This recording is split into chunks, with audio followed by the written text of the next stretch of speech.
Hello दोस्तों, स्वागत है एक बार फिर से आप सभी का हमारे चैनल हिंदी शिक्षा सौरभ में।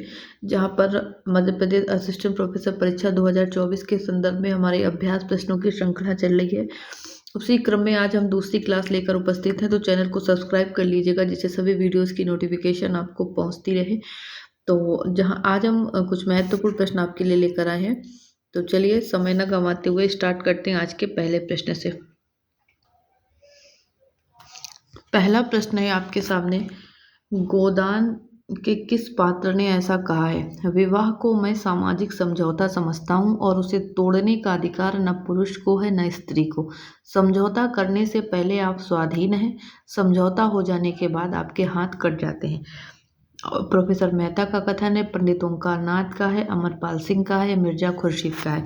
तो आपको बताना है गोदान उपन्यास के किस पात्र ने ये बात कही है। तो सही आंसर पे अगर हम लोग जाते हैं तो ये प्रोफेसर मेहता का कथन है गोदान उपन्यास में। ठीक है, इंपॉर्टेंट क्वेश्चन है।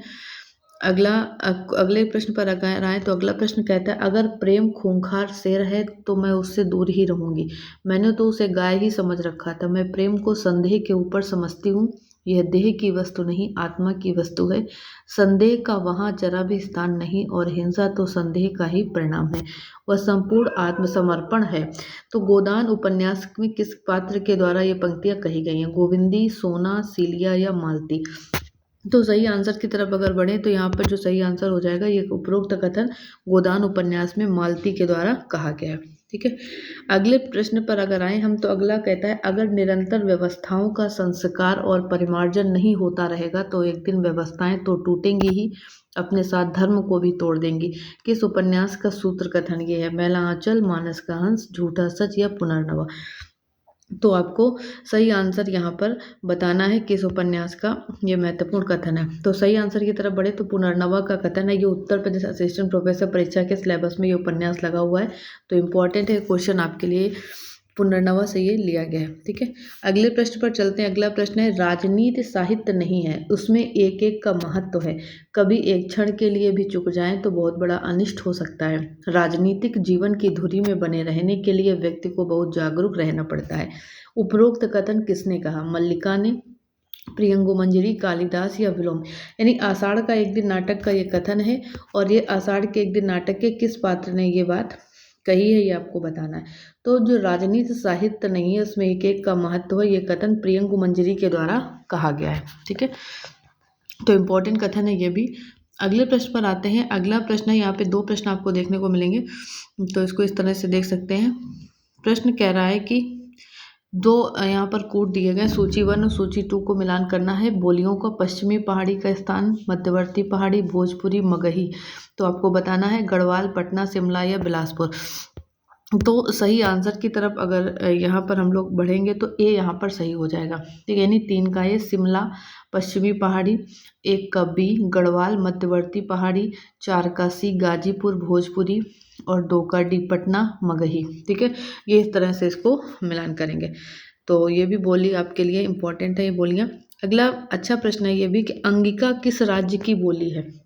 अंगिका किस राज्य की बोली है? बंगाल, छत्तीसगढ़, मध्य प्रदेश या बिहार की? तो सही आंसर की तरफ अगर यहाँ पर हम आए तो ये बिहार की बोली है। अंगिका कहाँ की बोली है? बिहार की बोली है। ठीक है, अगले अगले प्रश्न पर हम आते हैं। यहाँ पर अगला प्रश्न अगर देखें तो अच्छा क्वेश्चन है ये भी। मैं अनुभव करता हूँ कि ये ग्राम प्रांतर मेरी वास्तविक भूमि है। मैं कई सूत्रों से इस भूमि से जुड़ा हूँ। उन सूत्रों में तुम हो, ये आकाश और ये मेघ है, यहाँ की हरियाली है, हरिणों के बच्चे हैं, पशुपाल। ये वाक्य किसने किससे कहे? कालिदास ने प्रियंगु मंजरी से, दंतुल ने मल्लिका से, कालिदास ने मल्लिका से या मातुल ने मल्लिका से? तो उपरोक्त कथन ये आषाढ़ का एक दिन नाटक से ही है और किसने कहा है? तो कालिदास ने ये मल्लिका से ये बातें कही हैं। उपरोक्त कथन कालिदास जी ने मल्लिका से कही है, तो सी यहाँ पर सही आंसर हो जाएगा। ठीक है, अगले प्रश्न पर आते हैं। अगला प्रश्न कहता है, राजकुमारी प्रेम में स्मृति का ही सुख है, एक टीस उठती है वही तो प्रेम का प्राण है। आश्चर्य तो यह है कि प्रत्येक कुमारी के हृदय में वह निवास करती है, पर उसे सब प्रत्यक्ष नहीं कर सकती, सबको उसका मार्मिक अनुभव नहीं होता है। उपरोक्त कथन किसने कहा? अलकार ने कार्नेलिया से, सुवासिनी ने कार्नेलिया से, कार्नेलिया ने एलिस से, या कल्याणी ने चंद्रगुप्त से। तो चंद्रगुप्त नाटक का ये कथन है, तो ये सही आंसर की तरफ अगर जाएं तो ये कथन है सुवासिनी ने कार्नेलिया से ये बात कही। ठीक है, तो बी यहाँ पर सही हो जाएगा। अगले प्रश्न की तरफ चलते हैं। अगला है, वर्गहीन समाज की साम्यवादी पुकार की भी दबी सी गूंज दो तीन जगह है। कामायनी के संबंध में एक कथन किस आलोचक का है? वर्गहीन समाज की साम्यवादी पुकार की भी दबी सी गूंज दो तीन जगह है। कामायनी के विषय में ये बात किसने कही?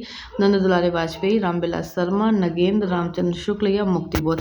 तो सही आंसर की तरफ अगर यहाँ पर चलते हैं तो यहाँ पर रामचंद्र शुक्ल का ये कथन है। ठीक है, अगला क्वेश्चन है, 2 बार जेल हो आए थे, किसी से दबना न जानते थे, खद्दर पहनते थे और फ्रांस की शराब पीते थे। गोदान के इस कथन में किस पर व्यंग किया गया है? राय साहब पर, मेहता पर, मिर्जा साहब पर, तनखा पर या खन्ना पर? तो सही आंसर यहाँ पर क्या हो जाएगा? तो ये खन्ना है, उन्हीं पर यह व्यंग किया गया है गोदान उपन्यास में। अंतिम प्रश्न है हमारा आज का, अंतिम परिणति में दोनों जर्जर करते हैं, पक्ष चाहे सत्य का हो अथवा असत्य का। अंधा युग में यह कथन किसका है? गांधारी, विदुर, धृतराष्ट्र, कृष्ण या युयुत्सु। तो सही आंसर यहाँ पर क्या हो जाएगा? युयुत्सु का ये कथन है। ठीक है, तो ये थे हमारे आज के कुछ महत्वपूर्ण प्रश्न। तो क्वेश्चन कैसे लगे हमें ज़रूर बताइएगा, वीडियो को अन्य लोगों के साथ शेयर भी कीजिएगा। मिलते हैं कल फिर ऐसे ही महत्वपूर्ण प्रश्नों के साथ, तो बने रहिए हमारे साथ। Thank you.